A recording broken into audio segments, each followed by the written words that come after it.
తిరుపతిలోని Bhudevi complex, Srinivasa complex, Govindarajaswamy సత్రాల వద్ద నేటి నుంచి ప్రయోగాత్మకంగా సర్వదర్శనం టైమ్ స్లాట్ టోకెన్ల జారీ ప్రక్రియను పునఃప్రారంభమైంది.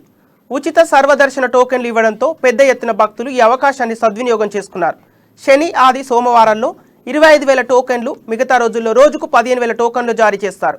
టోకెన్ లభించిన భక్తుడు అదే రోజు దర్శనం చేసుకునేలా ఏర్పాటు చేసినట్టు తెలిపారు.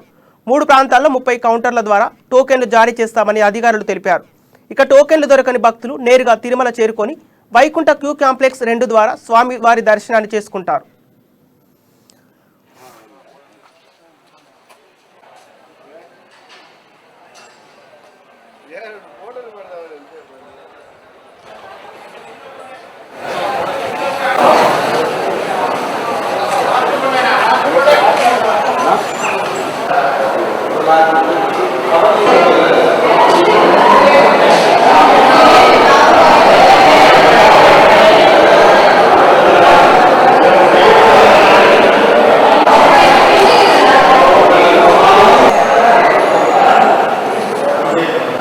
అదే ఫ్రీగా ಹೋಗ್ತಾయి అవును కదా మరి